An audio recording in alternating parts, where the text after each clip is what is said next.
এইরকম মেনু হবে তবেই তো জমে যাবে নাকি। সুন্দর দেখো চিংড়ি মাছ পটল দিয়ে করেছে, পটল চিংড়ি। আর এটা কি করেছিল বলছিলে? বাটি চচ্চড়ি চিংড়ি মাছ দিয়ে। এটা হচ্ছে চিংড়ি মাছ দিয়ে বাটি চচ্চড়ি, জানি না কেমন খেতে হবে, আমি প্রথম খাবো।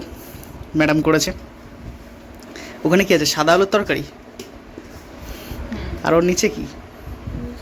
আচ্ছা উচ্ছে ভাজা, আর একটুখানি পেঁয়াজ আছে, লেবু আছে।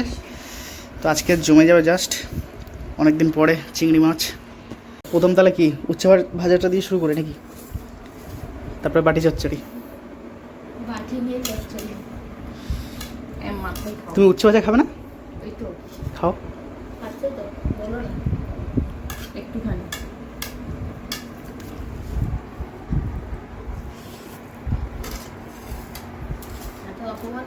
আজকে ভাতটা সুন্দর ঝোড়ো ঝোড়ো হয়ে যায়। আজকে যেন বেশি একটু হালকা হালকা লাগছে না, হালকা হালকা নরম হয়েছে আজকে একটু মনে হয় আমার, কিন্তু ঝোড়ো ঝোড়ো হয়েছে। হ্যাঁ একটু ওই দলা দলা শীত হয়ে যাচ্ছে একটু হয়েছে, কিন্তু ঠিক আছে। ভালো লাগলে ভালো। একটু পেঁয়াজ দাও তো 2 পিস। লেবু লেবু লাগবে না, পেঁয়াজ দাও। তো এবার গিন্নির বাটি চচ্চড়ি দিয়ে খেয়ে দেখি কেমন হয়েছে।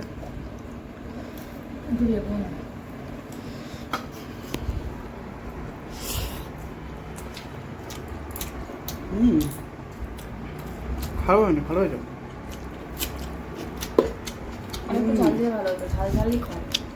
ঝাল ঝাল ভালো হয়েছে।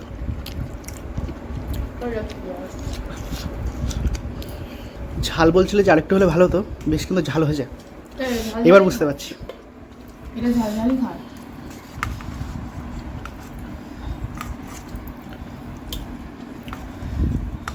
পটল দেবো?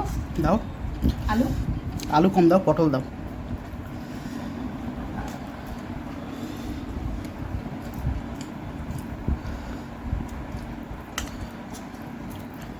ব্যাস, আর লাগ না কিছু।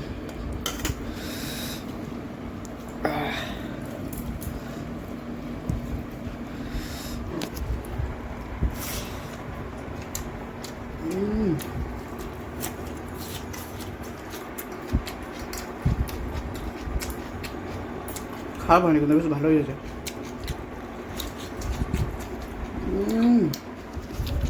সুন্দর সুন্দর সুন্দর। একটা কিছু মনে হচ্ছে মশলা দিয়ে যাও। টক দই টই দিয়েছো না কি বলো তো, ওরকম ফ্লেভার আসছে। আচ্ছা গোটা গরম মশলা দিয়েছো, কিন্তু বেশ ভালো লাগছে খেতে।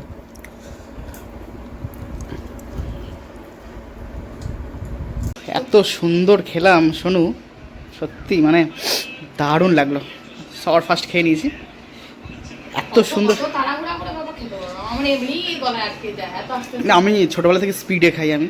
হ্যাঁ ছোটোবেলা থেকে এটা অভ্যেস হয়ে গেছে, ধরো ছোট্টবেলার থেকে। তো স্কুল লাইফ থেকে এরকম ধরো খেতে শেখার পর থেকে স্পিডেই খাই, তো ওই জন্য অভ্যেস হয়ে গেছে। বাট আজকে মন ভরে গেল, মন ভরে গেল, এত সুন্দর লেগেছে। হ্যাঁ ধরতে পারছিলাম না, ওটা পেঁয়াজটা বেটে দিয়েছিল বলে ওই জন্য অন্যরকম। মানে পেঁয়াজ গোটা গোটা যে কুচিয়ে দাও সেটা আলাদা টেস্ট হয়, আর বেটে দিলে আরও যেন টেস্টটা বৃদ্ধি পায়, আরও বেড়ে যায় টেস্টটা। হ্যাঁ সব জোগাড় করে দেবো, খাইয়ে দেবো রান্না করে।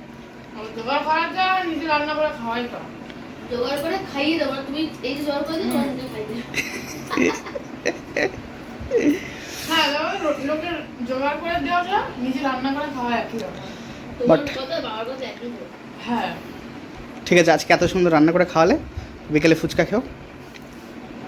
ঠিক আছে, 2 বোন চলে যাও, ফুচকা খেয়ে এসো।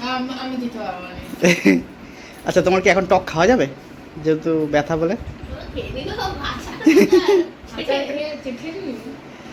ঠিক আছে, বিকেলে তাহলে ফুচকা খেয়ে আসবে। যাই হোক, সুন্দর রান্না বান্না করে খাওয়ালে বেশ ভালো লাগলো খেয়ে।